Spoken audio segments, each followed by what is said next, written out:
வணக்கம்.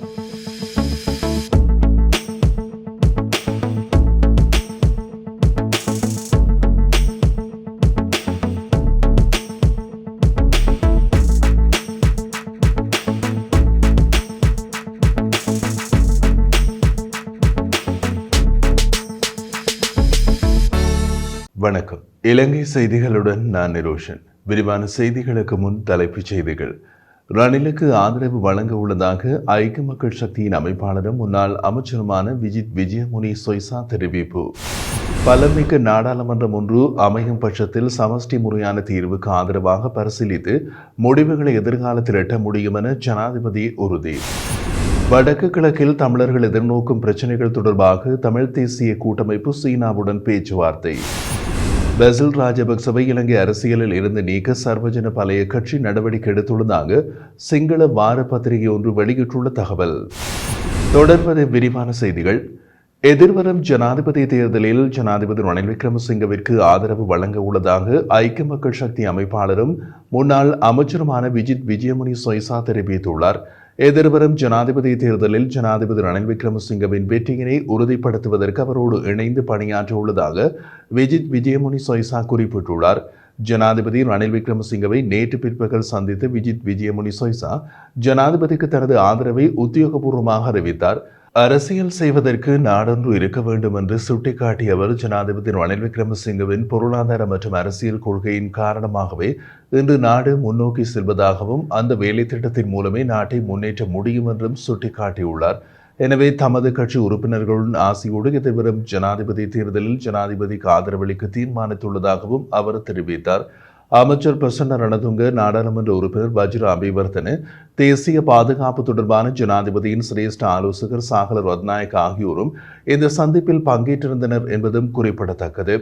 இதேவேளை ஜனாதிபதி ரணில் விக்ரமசிங்கவுக்கு ஆதரவளிப்பதாக அறிவித்திருந்த மொட்டு கட்சி ராஜாங்க அமைச்சர் ஒருவர் மீண்டும் கட்சிக்கு திரும்புவதாக அறிவித்துள்ளார். ஸ்ரீலங்கா பொதுஜன முன்னணியின் ரத்னபுரி மாவட்ட நாடாளுமன்ற உறுப்பினரும் ராஜாங்க அமைச்சருமான பிரேமலால் ஜெயசேகர இவ்வாறு பொதுஜன முன்னணிக்கு மீண்டும் திரும்புவதாக அறிவித்துள்ளார். ஸ்ரீலங்கா பொதுஜன முன்னணியின் தலைமையகத்தில் ஊடக சந்திப்பு ஒன்றை நடத்தி இது தொடர்பான அறிவிப்பு ஒன்றை வெளியிட உள்ளதாகவும் தெரிவிக்கப்படுகிறது. ரத்னபுரி மாவட்டத்தின் முன்னாள் உள்ளூராட்சி மன்ற உறுப்பினர்களும் பிரேமலாலுடன் இணைந்து கொள்ள உள்ளதாகவும் தெரிவிக்கப்படுகிறது. பிரேமலால் திசாநாயக்கு ரத்னபுரி மாவட்டத்தில் அதிக வாக்குகளை பெற்றுக்கொண்ட உறுப்பினரில் ஒருவர் என்பதும் குறிப்பிடத்தக்கது. சமஷ்டி முறையான அரசியல் தீர்வுக்கு ஆதரவான பலமிக்க நாடாளுமன்றம் அமையும் பட்சத்தில் அது சம்பந்தமாக பரிசீலித்து முன்னேற்றகரமான முடிவுகளை எதிர்காலத்தில் எட்ட முடியும் என்று ஜனாதிபதி ரணில் விக்ரமசிங்க தெரிவித்துள்ளார்.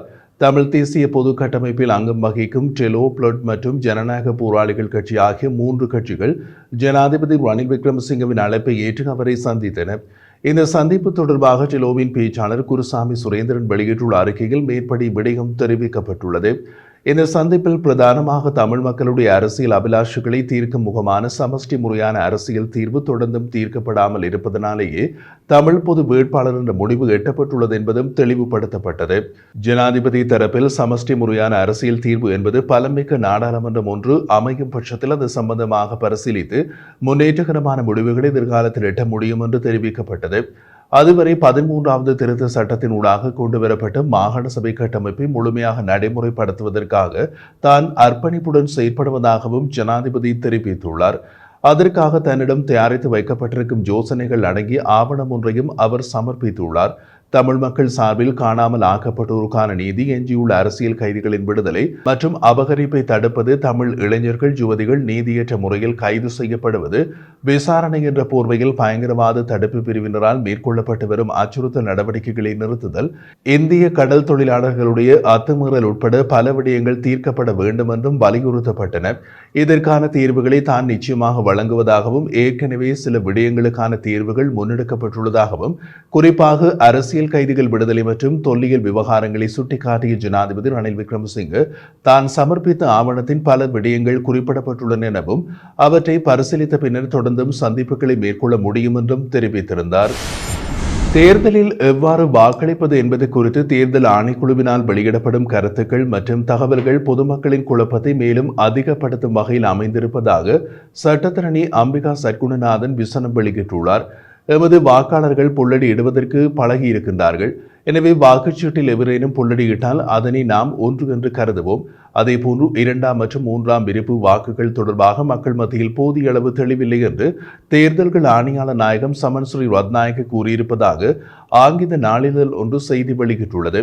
அந்த செய்தியோடு வெளியிடப்பட்டிருக்கும் வரைபடத்தின் விருப்பு வாக்கு அளிப்பதனில் 1, 2, 3 என்ற இலக்கங்களை பயன்படுத்தலாம் எனவும், இல்லாவிடின் முதலாவதாக வாக்களிக்க விரும்பும் வேட்பாளருக்கு நேரடியாக புள்ளடியிட்டு 2ஆம் மற்றும் 3ஆம் விருப்பு வாக்கை 2, 3 என்று இலக்கமிட்டு அடையாளப்படுத்தலாம் எனவும் குறிப்பிடப்பட்டுள்ளது. இந்த செய்தியை மேற்கோள் காட்டி தனது உத்தியோகபூர்வ எக்ஸ் தளத்தில் 13 செய்திருக்கும் இலங்கை மனித உரிமைகள் ஆணைக்குழுவின் முன்னாள் ஆணையாளரும் சட்டத்தரணியுமான அம்பிகா சர்க்குணநாதன், எமது வாக்கு செல்லுபடியாக வேண்டுமெனில் நாம் சரியாக வாக்களிக்க வேண்டும். இருப்பினும் எவ்வாறு வாக்களிக்க வேண்டும் என்பது பற்றி தேர்தல்கள் ஆணைக்குழுவினால் தவறான தகவல்கள் பகிரப்படுவதானது இது குறித்த குழப்பத்தை மேலும் அதிகப்படுத்தியுள்ளது என்று தெரிவித்துள்ளார்.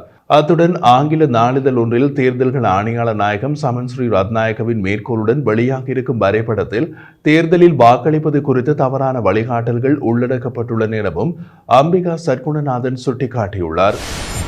வடக்கு கிழக்கில் தமிழர்கள் எதிர்நோக்கும் பிரச்சினைகள் தொடர்பாக தமிழ் தேசிய கூட்டமைப்பு சீனாவுடன் பேச்சுவார்த்தை நடத்தியுள்ளது.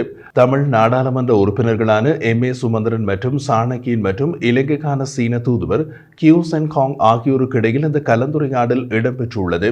தற்போதைய விவகாரங்கள் மற்றும் வடக்கு மற்றும் கிழக்கு தமிழ் மக்களின் கரசனைகள் தொடர்பாக மிகவும் சுமூகமான பயனுள்ள கலந்துரையாடல் ஒன்றை நடத்தியதாக தமிழ் தேசிய கூட்டமைப்பு தெரிவித்துள்ளது. முன்னதாக 2022 டிசம்பரில் சாணக்கியன் சீனா மஹிந்த ராஜபக்சவின் நண்பன் என்றும் இலங்கையின் நண்பன் அல்ல என்றும் குற்றம் சாட்டியிருந்தார். எனவே சீனா வீட்டுக்கு செல் என்ற பிரச்சாரத்தை ஆரம்பிக்கப் போவதாகவும் அவர் எச்சரிக்கை விடுத்திருந்தார். மஹிந்த தலைமையிலான ஸ்ரீலங்கா பொதுஜன பெரமுனவின் ஸ்தாபகர் முன்னாள் அமைச்சர் பசில் ராஜபக்சவை இலங்கை அரசியலில் இருந்து நீக்க சர்வஜன பலய கட்சி நடவடிக்கை எடுத்துள்ளதாக சிங்கள வாரப்பத்திரிகை ஒன்று செய்தி வெளியிட்டுள்ளது. நாடாளுமன்ற உறுப்பினர்களான விமல் வீரவங்ச, உதய கம்மன்பில மற்றும் வாசுதேவ நாணயக்கார உள்ளிட்டவர்கள் அதில் தலைமை தாங்கி வருவதாகவும் தகவல்கள் தெரிவிக்கின்றன.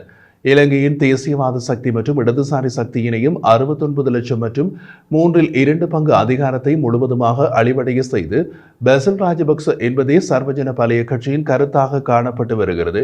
இலங்கை அரசியல் அழிவடைய ஆதரவாக இருந்த ஒரு நபராக அடையாளப்படுத்தப்பட்டுள்ள பசில் ராஜபக்ச இனிமேலும் அரசியலில் இருப்பது நாட்டை மேலும் அழிவை நோக்கி கொண்டு செல்லும் என்று சர்வஜன பலய தெரிவிப்பதாக அந்த செய்தி கூறுகின்றது.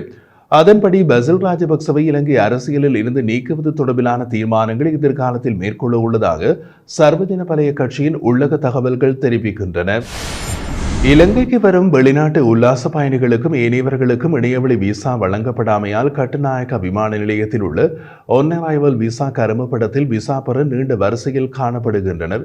இலங்கைக்குள் நுழைவதற்கான விசாக்களை வழங்குவதற்கு குளோபல் நிறுவனத்தை நீக்கிவிட்டு பழைய முறைப்படி விமான நிலையத்தில் விசா வழங்க உயர் நீதிமன்றம் கடந்த 2ஆம் தேதி உத்தரவு பிறப்பித்தது.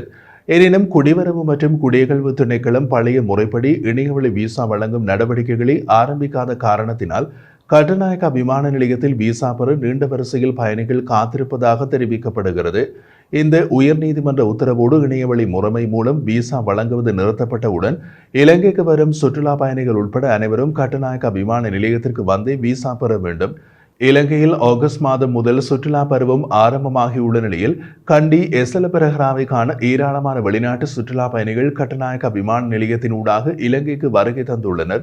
இதன் காரணமாக அதிக எண்ணிக்கையிலான விமானங்கள் கட்டுநாயக்கா விமான நிலையத்திற்கு ஒரே நேரத்தில் வரும்போது விமான நிலையத்தில் வருகை விசா பெறுவதற்கு நீண்ட வரிசையில் தொடர்ந்து நிற்பதால் வெளிநாட்டு பயணிகள் பெரும் அசௌகரியங்களுக்கு உள்ளாகியுள்ளனர்.